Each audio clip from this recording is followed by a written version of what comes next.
Have we? Oh. Hello, everyone. Welcome.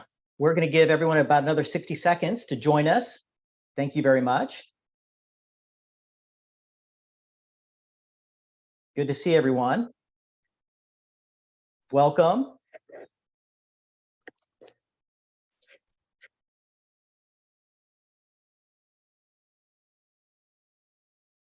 Welcome. Thanks for coming.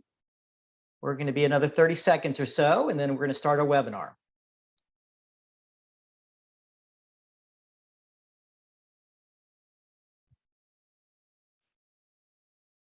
Okay, looks like we're filling up. Great. Hello, my name is Brian McDonald, and I am Director of Client Relations for Anjali Education Consultants. And I'd like to welcome everyone to the webinar today, where for the next 20 minutes, we'll be sharing our key insights and best tactics for college admissions. Then we're going to quickly give you a couple of options if you'd like to meet with us privately, discuss how we might help you, your individual situation. And then the balance of the time is for your questions. Okay, great. I'd like to introduce the president of Anjali Education Consultants, Anjali Maazel. Anjali is a former Princeton University interviewer, a TED Talk speaker, and college admissions expert. She's also the very proud mother of a thriving 25-year-old now in graduate school. Anjali has helped hundreds of students get into their top perfect match schools, including Yale and Stanford, Johns Hopkins and Vanderbilt, Swarthmore, and the University of Texas, Austin, to name just a few. So, okay, thanks again for being here today, and it's over to you, Anjali. Thanks, Brian. Hi, everyone. I'm so glad to be here with you today. I know that many of you are here because you can clearly see that applying to college has become much more challenging. And many of you are probably feeling some combination of excitement and anxiety. So let me first begin by just acknowledging that I truly understand these feelings as a parent and as a professional. And by the end of this talk today, after I outline the specific challenges and solutions, I think you're going to feel not only much more clear and in control of the process, but confident and aligned with what you truly want. So I'd like to start by telling you a brief story. I grew up in New York City and went to an extremely competitive high school. Just to give you an idea, I had 5 or 6 hours of homework a night, and I really felt oppressed by it all. I did well despite that, but I couldn't wait to get out of there and go to college. My senior year in high school was truly bizarre. My classmates and their parents, this is a true story, my classmates and their parents got together and offered me cash to withdraw my applications after I was admitted early action to Yale.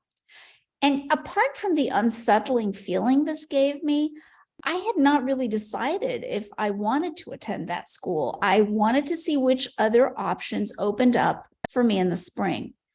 As it turned out, I ended up not going to Yale, but to Princeton instead. But this experience left me feeling very ill at ease. When I was planning my own son's education, I was determined that he would not suffer this kind of toxic academic pressure that I had endured, which I felt at the time, and I still feel didn't serve me in the long run. I wanted my son to be happy, of course, and first and foremost, but I also wanted him to be successful. So how to strike the right balance? The difficulty started with choosing a high school for him. We went back and forth between competitive, well-known prep schools and a small school that prioritized love of learning and independent projects. I realized that either way, there would be trade-offs. But in the end, I chose a small school where my son found his passion. And given that I had been a Princeton interviewer for many years, as well as a teacher who wrote letters of recommendation and gave college essay guidance, you would think it would have been easy for me to guide my son through his college applications, right? Not true. I hired a colleague to work with him. And after many months, at the end of a surprisingly complicated process, he got into an Ivy League school, but that is not what he chose. He made what some of you might think was a very unexpected choice. And I'll tell you all about it at the end of the webinar. So what I want you to know is that I've been where you are. Although I knew the system well, when my own son applied to college, I had complicated feelings. Like many parents, I was vulnerable to confusion, to frustration, to fear, but I did learn something important. I discovered that my son, like all of you here today, was facing a threefold problem when applying to college. Number one, increased competition. Number two, complexity of the application process. And number three, rising cost of college. Now, what does this challenge look like in practice? First, let's consider the competitiveness of college admissions. If you were a Texas student in the 90s and graduated in the top 20% of your graduating class, you were automatically admitted to UT Austin. Today, you'll need to graduate in the top 6% of your class. If you were applying to Yale in the 90s, you had an 18% chance of admission. Now it's under 5%. And 70% of USC applicants were admitted in the 90s, but now it's under 12%. And maybe some of you read a recent Wall Street Journal article about a young woman with an SAT score of 1550, a GPA of 3.95, and really strong extracurricular activities, leadership positions, who applied to a top tier school and was not admitted to any of them. So there's no doubt that college admissions today is super competitive. Now let's look at the complexity of the application process, the second part of that threefold problem. 20 years ago, you might have applied to one or two colleges. The process was clear, simple, and straightforward. Now, because of the many moving parts of the applications, students are applying to many more colleges as well, as many as 8 to 15 for our students. So there's a lot to stay on top of. And to give you a glimpse into the complexity, take a look at all the elements that need to be in place for students to have optimal merit scholarship and admission results. This is a timeline that we personalize for the students we work with, but it is a comprehensive timeline. You may not do every single thing on here, but there are a lot of moving parts that when optimized can yield fantastic results. Now, recently, a friend of mine was telling me about the ordeal of helping his son apply to college last fall.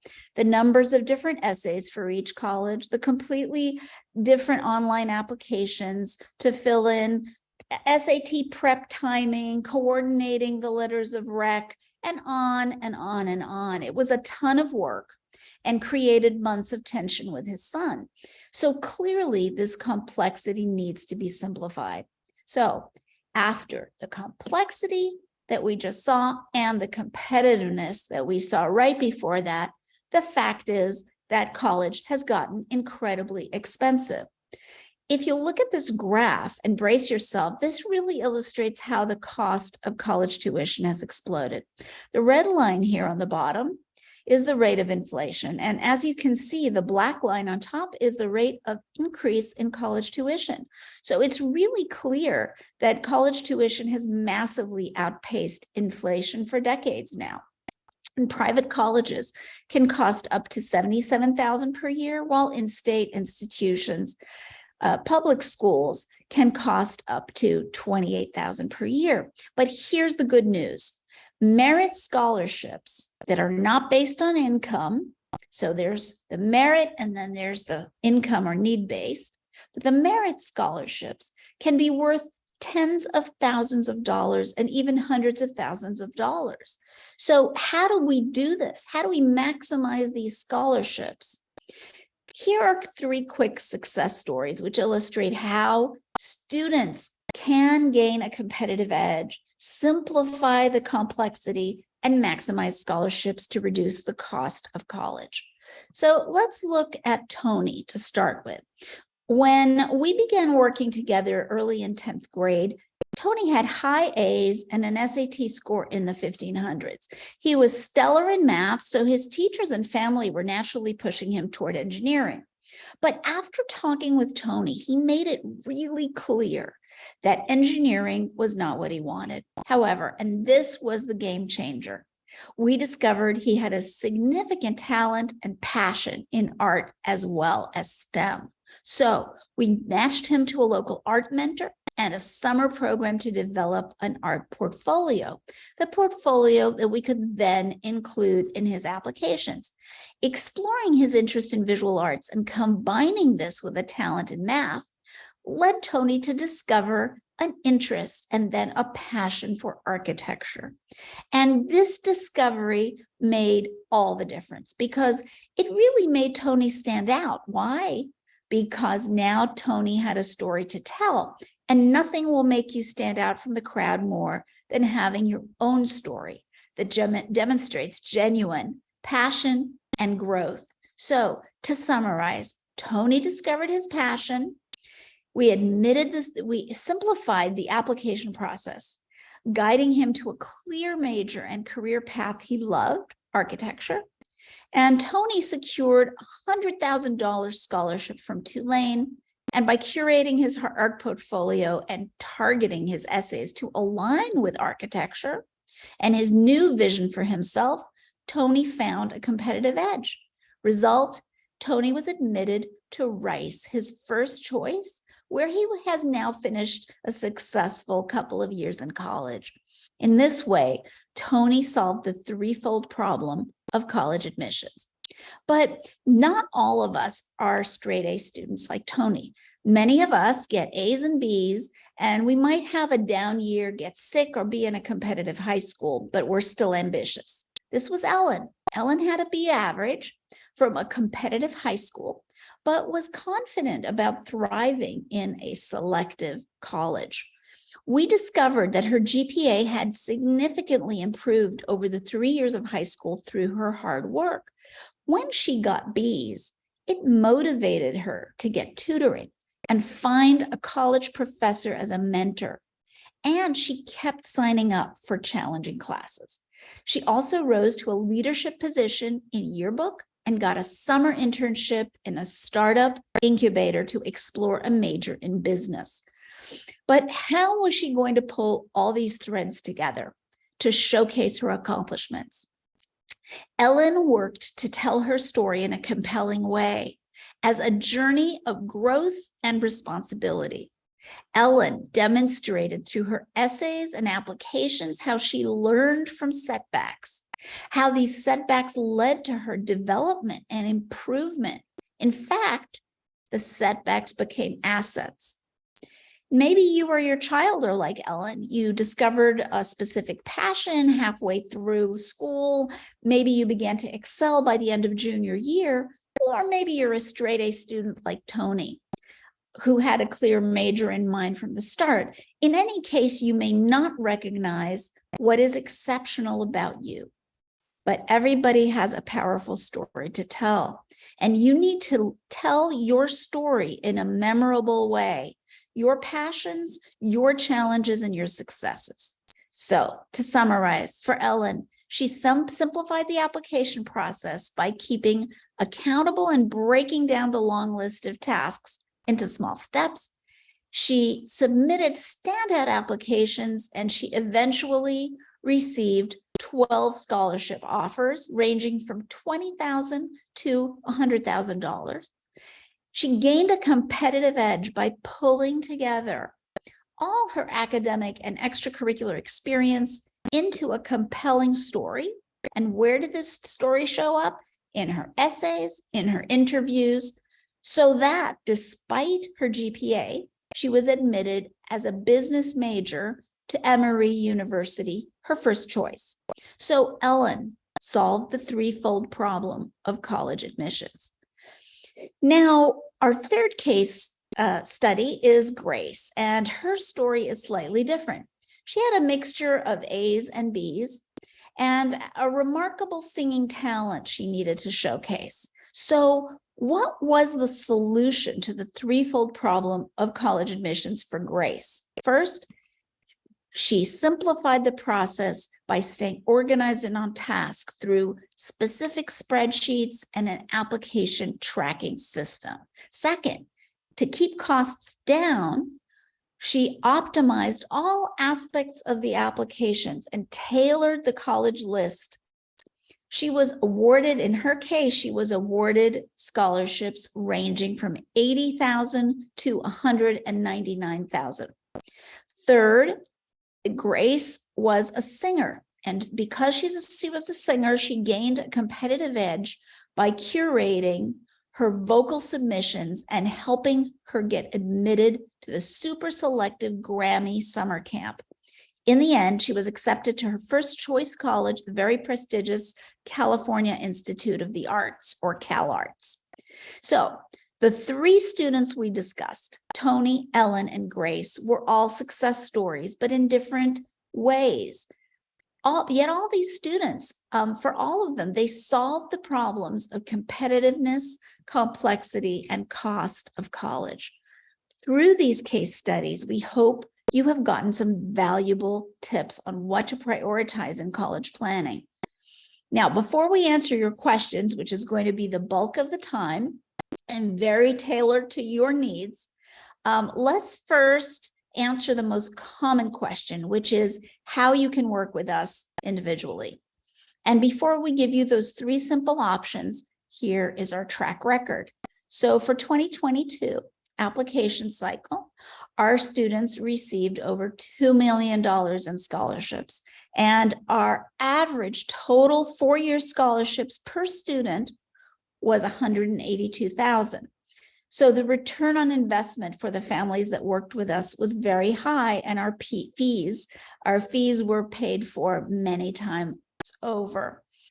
And in this same application cycle, the students we worked with were admitted to some of the most selective colleges in the country, including Stanford and Dartmouth, University of Pennsylvania, Johns Hopkins, as well as excellent schools such as UC Riverside, Penn State, Ohio State, Texas A&M.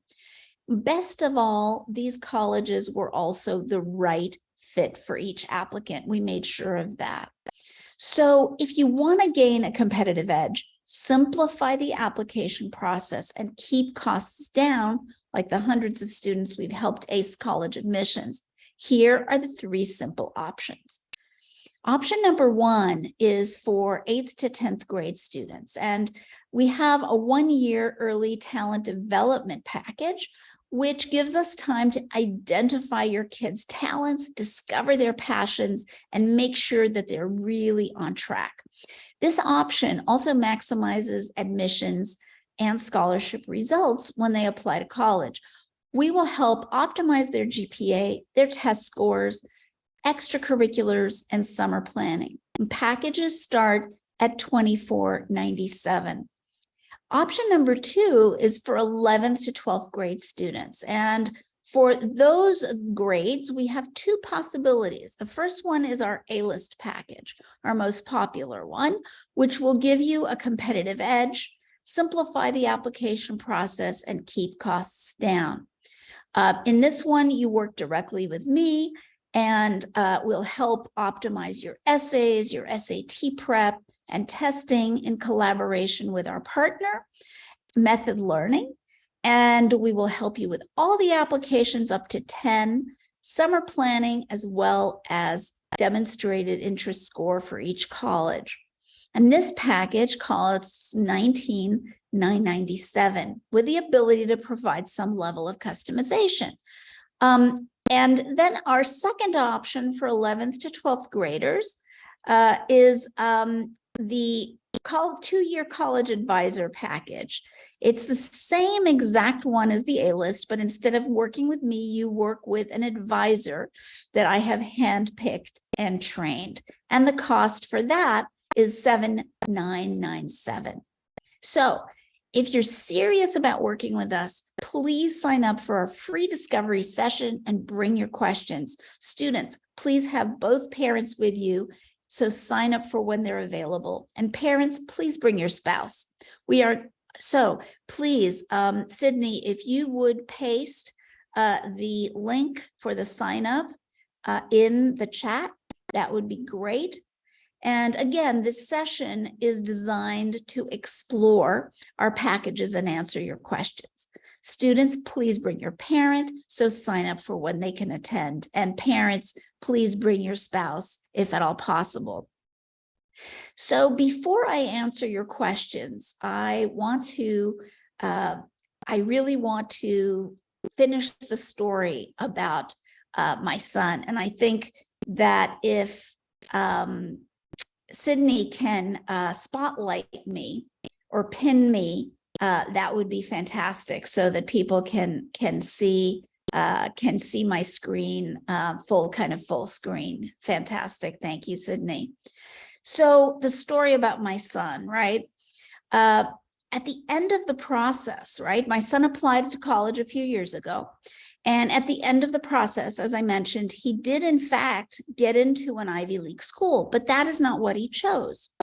Instead, after a lot of research, investigation, deep reflection, and a visit to campus, my son chose an amazing school, Carleton College in Minnesota, which you may or may not have heard of, but it turns out employers, graduate schools, and prestigious fellowship boards know very well.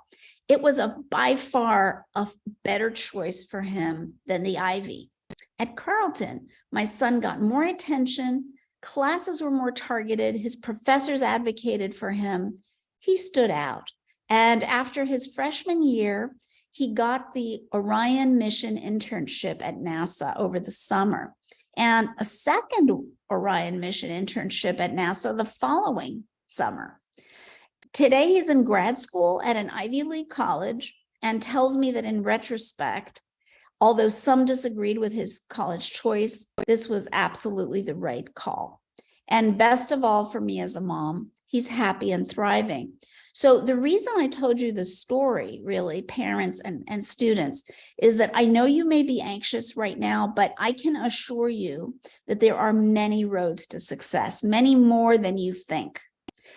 Please remember that college is not a destination. The college application process can actually help you begin to discover what matters to you, what a sense of purpose is for you in your life, what kind of life you want to lead, because it requires you to do a lot of self-reflection, this process does. And this self-reflection part of the process is a great first step in ultimately designing a life of meaning and financial stability. So this is what I wish for all of you.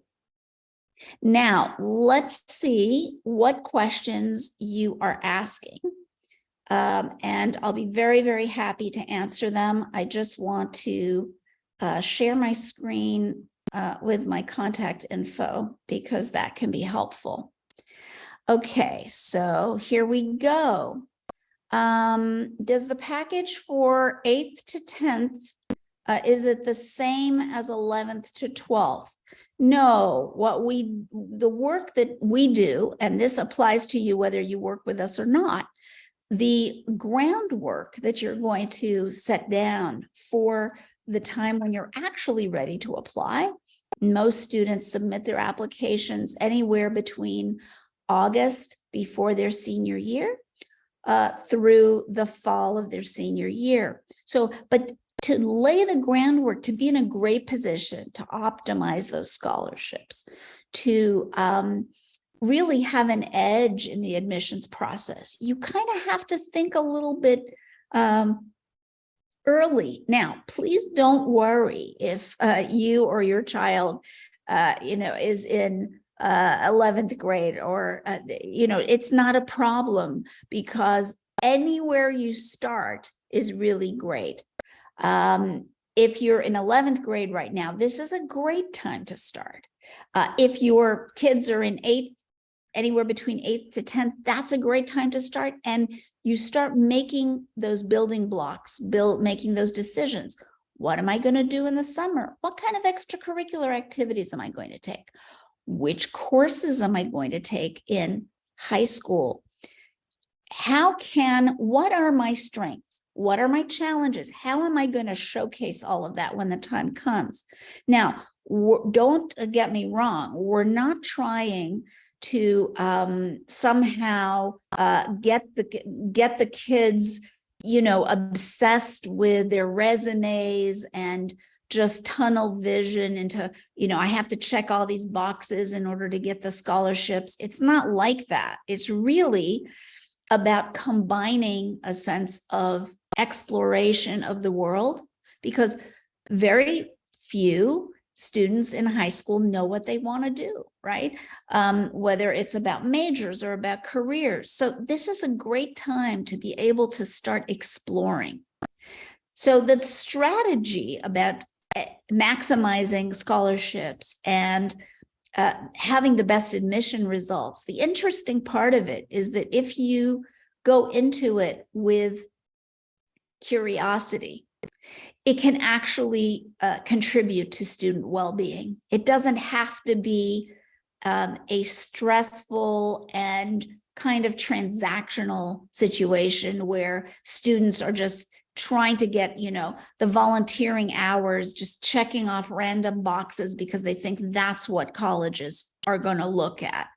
It's really more about starting to explore in the real world through activities, through internships, through shadowing, through all sorts of different things, through mentored projects and research. There's so many ways to explore the world as a high school student, so many more than there were when we were applying to college. And so the experience can be really positive. That's a key message I want you to take home today. Okay, and yeah, the price difference, because in 11th and, the price difference between 8th and 10th package, and then between 11th and 12th, the 11th and 12th grade is a 2-year package, first of all. And what we're doing in 11th and 12th, we include 10 college applications. That's anywhere from, kind of 10 to 35 or 40 essays. It's a big difference in terms of the commitment and the number of hours. So, and also the path. Students between 8th and 10th grade are not yet ready for that.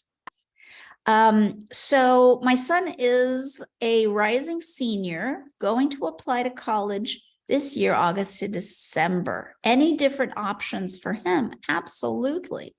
So as I said, for current juniors, starting now is fantastic because you can start to lay the groundwork. Doesn't have to take up a lot of time junior year because generally juniors are very, very busy, right? So we're not trying to overwhelm the student. What we're doing is laying the building blocks. So there are things like interest and strengths assessment that are going to give the student insight into what they want. And even if they know what they want or they think they know what they want, these assessments allow the student to have languaging, to be able to express what their strengths are. These are very important components of the application process. So starting this in 11th grade can be fantastic. And yes, there are several options, as I outlined. One of them is working directly with me, and the other is working with a college advisor that I have handpicked and trained. The process is the same, but it's who your child would be working with. And again, if you are serious about working with us and like to explore the options, Sydney, if you would paste that link again in the chat, that would be wonderful. Okay, and then what are your thoughts on not taking the SAT or ACT? Many colleges or universities are still not requiring them. Yeah, good question. So what does test optional mean? Now, you may have heard this a lot, but I want to be really clear with you about the differences between test optional, test blind, test flexible. Test blind colleges do not look at SAT scores or ACT scores, even if you submitted them. These are schools like the UC system, UCLA, UC Berkeley, UC Davis, etc. They won't look at them. There are some schools that are in that position. Most schools are still test flexible. That means if you send them, they'll look at them. If you don't send the scores, that's okay. They'll still consider your application. And depending on the school, we're seeing roughly half the students admitted. Of course, it goes up and down depending on the school, but roughly half of the students admitted have sent their scores and roughly half have not. Now, does it make sense to submit your scores? If they're going to work to your advantage, then it makes sense. But you can decide school by school. How do you do this? You look at the mid-range of SAT or ACT scores. That means the 50th percentile of previously admitted students. What is the range of scores that they fall within? If you're at the top of the range or above the range for that school, then yes, submit. It can help. If you're at the bottom of the range or below, then I don't think it's worth it. And if you're in the mid-range, I would say it has to be very personalized. So some of the answers that I give today, I can't give generic answers because we have to know what major is the student applying to. How does the overall SAT or ACT strategy fit into the rest of the application strategy and the goals of the student? There's another aspect to this, which is that some schools are test flexible, like NYU. So if some schools will accept AP scores instead of SAT or ACT scores, they may accept kind of a combination of different things. So it's really on a case-by-case basis. But I have been attending many meetings with admission staff, and across the board, they're saying, it does not matter whether a student submits their score or does not. What you want, though, if you're not submitting a score that is working in your favor, if you're submitting an application test, you're not submitting the scores, you want to be sure that every aspect of that application is optimized, because that's what they're going to be using in the absence of scores, especially. The other aspect is that make sure that you're not wasting your time studying or taking both the SAT or ACT. The students we work with, we give them a diagnostic that will tell them specifically which of the two tests they are most likely to score higher on. Focus on one test and try to ace it. And then if that doesn't work, or if it doesn't get you where you want to go, you can then consider the test flexible. Now, there are certain colleges that have gone back, toward the end of this COVID to requiring tests. A lot of the public schools in Florida and MIT, there are some colleges, but they are in the minority still. Very good. So what else? How would you suggest tying up all of your students' interests to get a competitive edge? Yes, that relates to the case study of Ellen that we saw. A student may have a very kind of linear story, or a student may have a variety of different interests. The question is, how are those threads going to be woven together into a compelling story? Now, there's no generic answer to this, but I can tell you that you're going to want to pay a special attention to the essays, to any interviews, and to the choice of major. These three areas are going to be crucial, because take a school, a lot of the big public universities, they do what's called fit to major. They admit students looking at their resume and their grades relative to the major that the students are applying to. So that's one of the places where story comes in. It's not just in the essays, it's also in the choice of major. This is a real strategy tip that I'm giving you.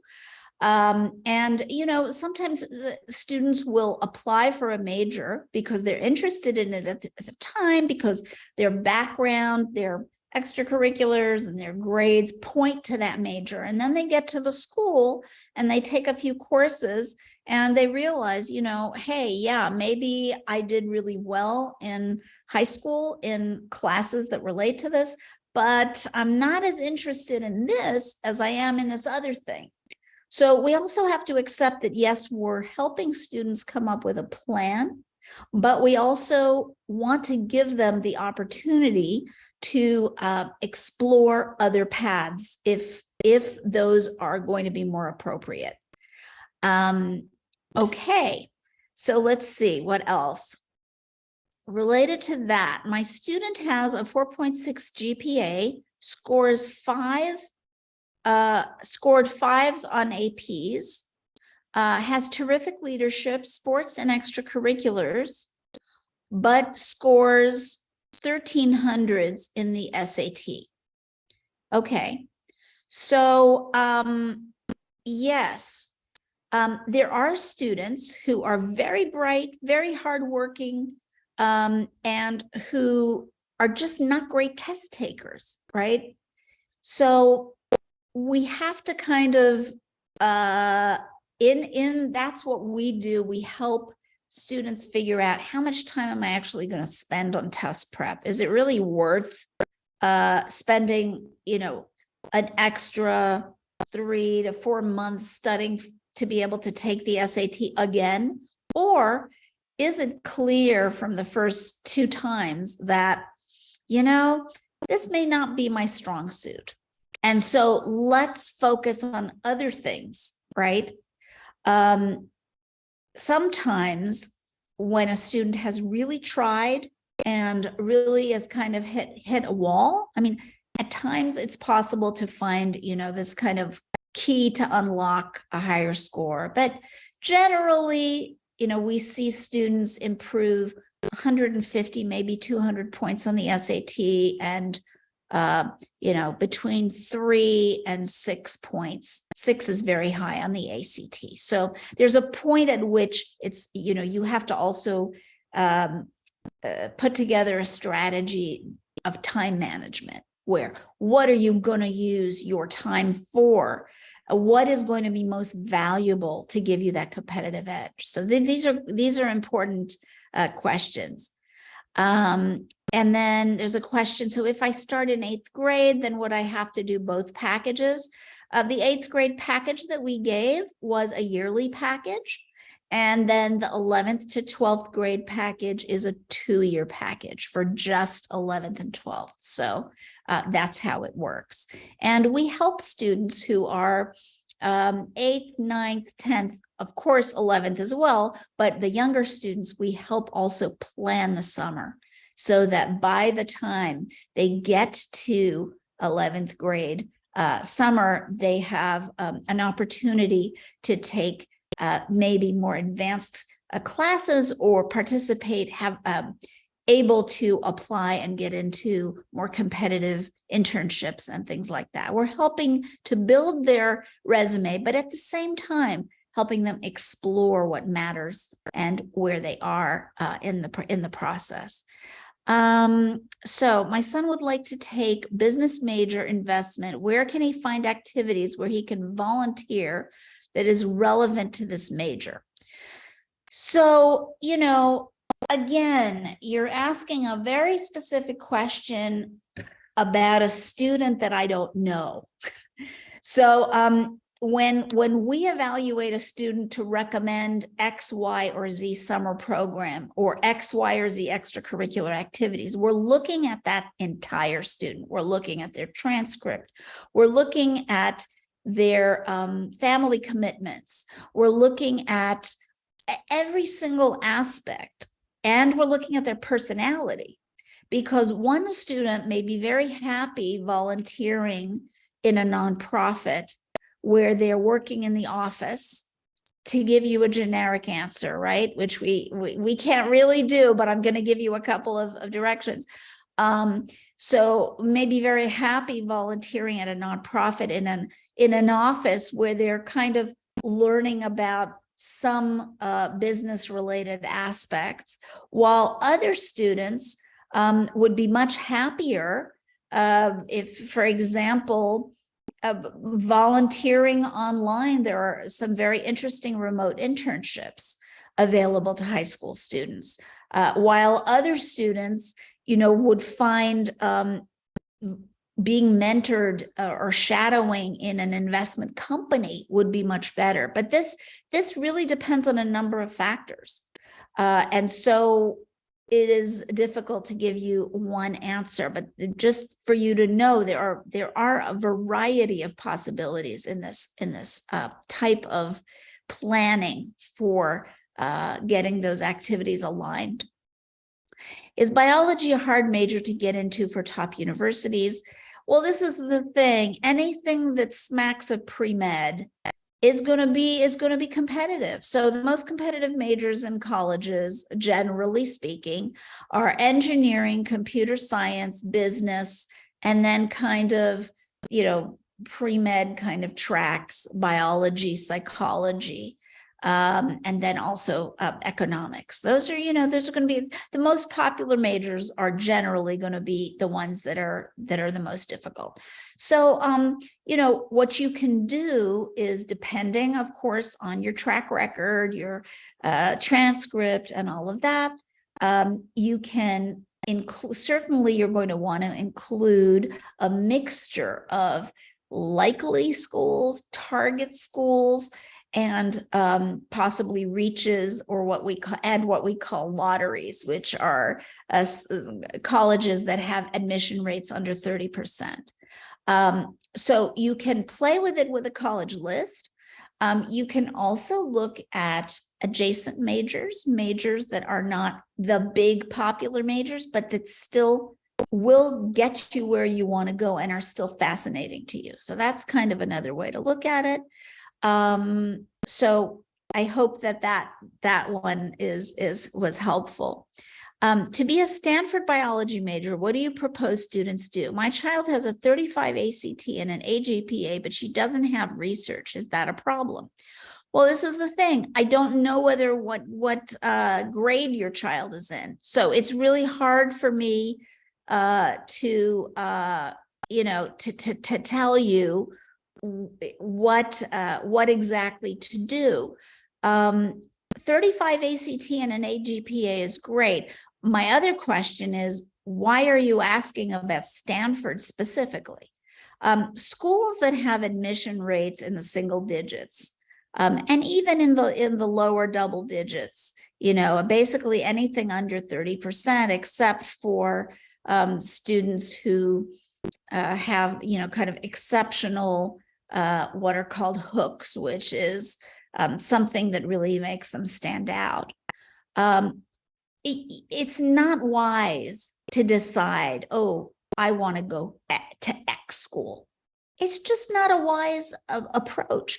You could certainly aspire. You can say, I'd like this school and that school and the other school. These are my first choices. But your ultimate college list should be every single school, whether it's a likely, a target, a reach, or a lottery, really needs to be a school where you would love to go, or your child would love to go. We find that the students who are the most stressed in the college application process are the ones who have decided that it's got to be school X, Y, or Z. And often it's a kind of misguided understanding of long-term success and what research shows about the long-term outcomes, both in terms of jobs, salaries, and graduate school acceptances, that those need to be, it has to be a school that's in the top 20 or top 10 on US News and World Report, or, now there's some exceptions. Students may like a school for a variety of different reasons. That's wonderful. But the good news is, in this country, There are so many wonderful options. And if you're looking for a certain kind of environment, there may be 5, 10, 15 equally exciting places to go to college, and probably even more than that. So what I encourage families to do is, when you're putting that college list together, do the research. Also, look at honors programs in schools that are have higher admission rates, because some of those honors programs, schools pour a lot of money into those, and they can be amazing college experience with a lot of the benefits of some of the most selective colleges in the country. Okay. If the student is a junior and does not know what to major in, how will this affect the application process? Okay. So yeah, being undecided, there are, if you look at the applications of these colleges, you'll see that there are even boxes that you can tick to say, I'm undecided, right? So colleges understand that not all high school students are clear about what they want to do. The key thing is when you're presenting your story, first of all, the student is a junior and does not know what to major in.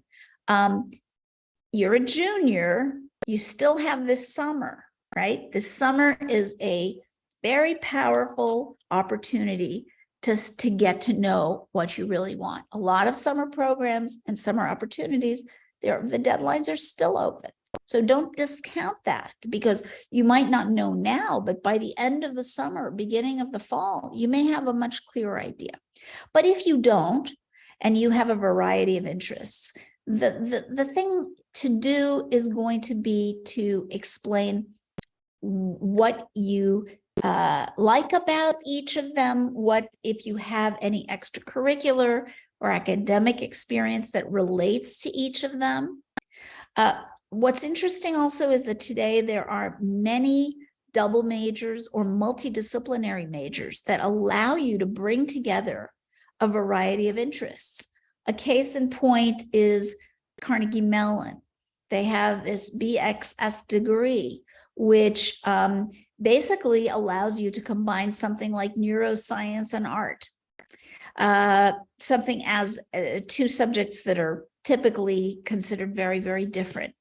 So it's all about fitting your, first of all, identifying what you really want, doing the research, looking these schools up and what they have to offer, what their programs are.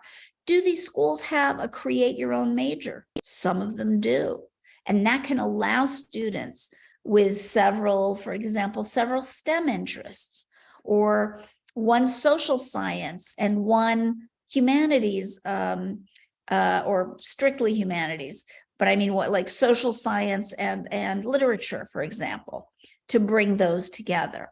So explore, first of all, know what's out there, and then you can start to get inspired and see how to fit the threads of your story to the different majors that are out there, including undecided, because depending on you, and again, have to get to know you first, we would see which threads are going to be the most compelling in your story when you apply to the colleges.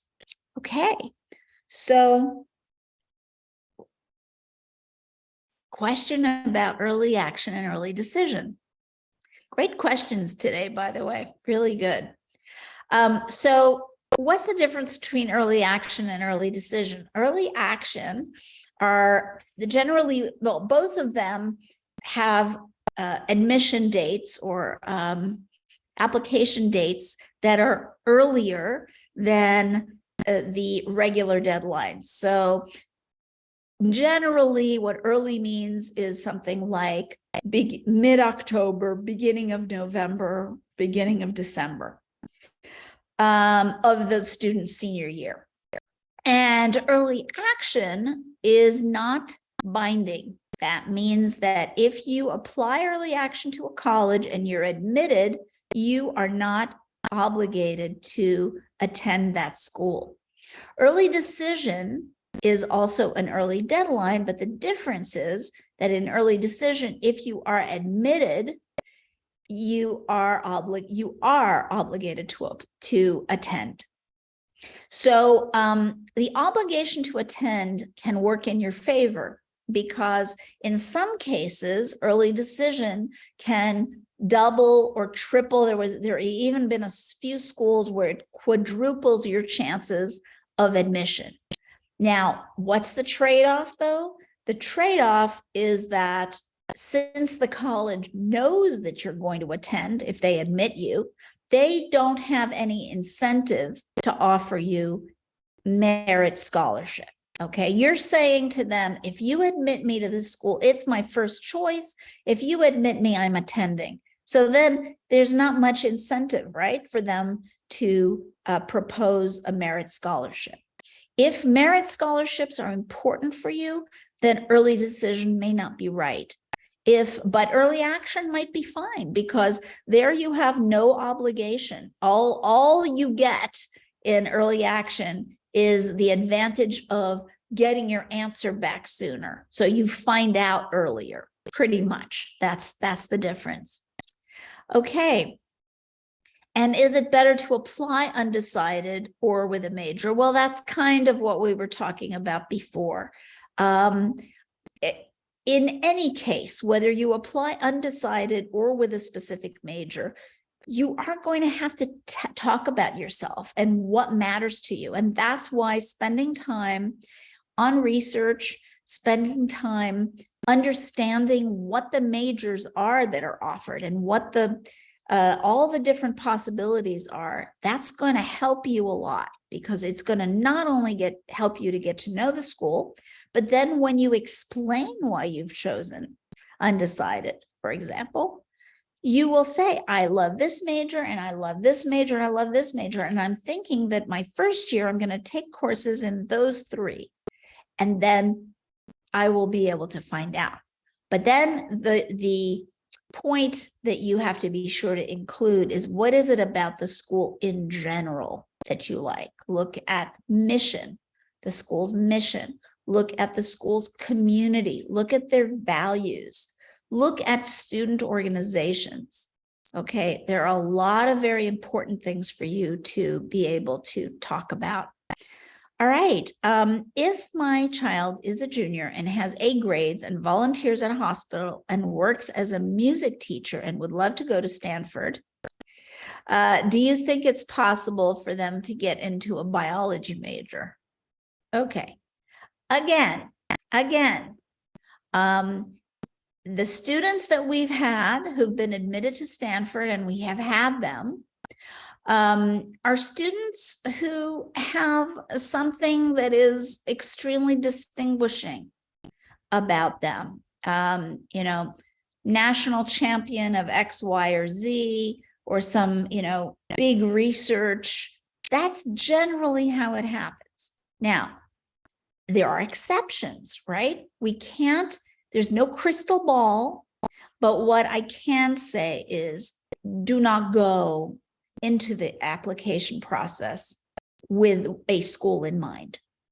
These days, it's not a thing, because the only safeties are community college. You walk into the office, you register, you sign up for classes. That's a safety.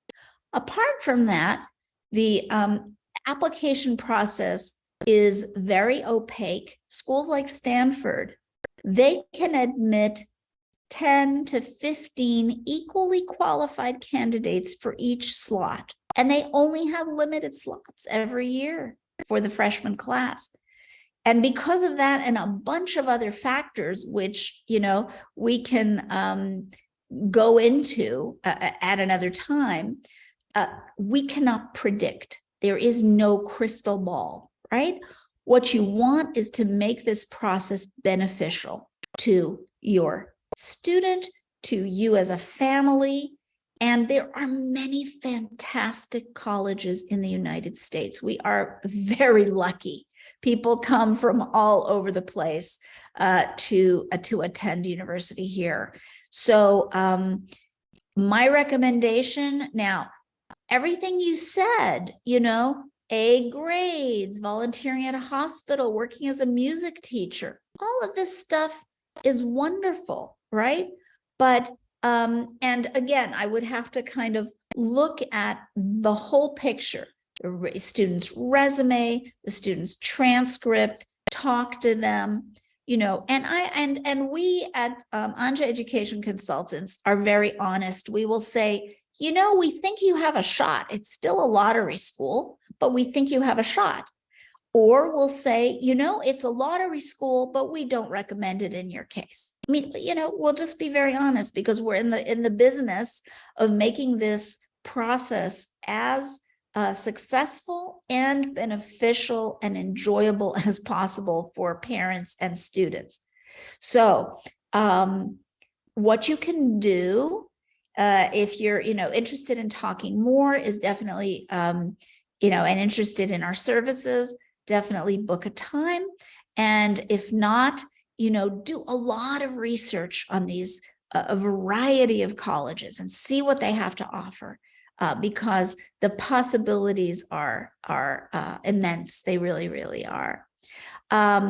Wonderful. Well, I wonder if we have any other questions or not. It certainly has been a pleasure to be here today to share this information with you. And I really wish you well, in your journey, in your exploration of what amazing possibilities are out there for you. Just remember, when you start to feel that pressure, the pressure from peers, the pressure from media, what we said today about the threefold problem. I mean, it's true. It is absolutely true that the most selective colleges in the country have gotten more and more competitive, and it's more complicated, blah, et cetera. But at the same time, there are so many great colleges out there, and the research shows that that long-term success in terms of admission to graduate school, job satisfaction, jobs, etc., has nothing to do with the rank of the college that you attend. And this is a popular myth, but it's true, because, research doesn't lie, right? It's very reliable studies have shown this. So the only exception is if you're a first-generation college student. If you're a first-generation college student, then the rank of the school can help, because it increases upward mobility and can be very beneficial. So, we always have to understand the context. But what I'm trying to tell you is there are more possibilities than you think. And there are many roads to success, and that they can look very different from what we thought. So when that pressure starts to build and you hear those, that kind of, college obsession that's kind of takes root in some high schools and in some families, take a step back, think about the big picture, and remember, college is just one little step in designing a life of true purpose, of financial stability, of satisfaction, right? It's not a destination. So with that, I am going to look at the chat for a second, but I think we're good to go. Yeah, I think we're good to go. So thank you, everyone. And I look forward to maybe meeting some of you at some point. And yeah, this is an exciting time. It's an exciting time in your life. I wish I had heard that when I was in high school. It can be just a wonderful, exciting time. Take a deep breath, stand back, and look at the big picture. Don't forget, okay? See you soon, I hope. Thank you, everyone.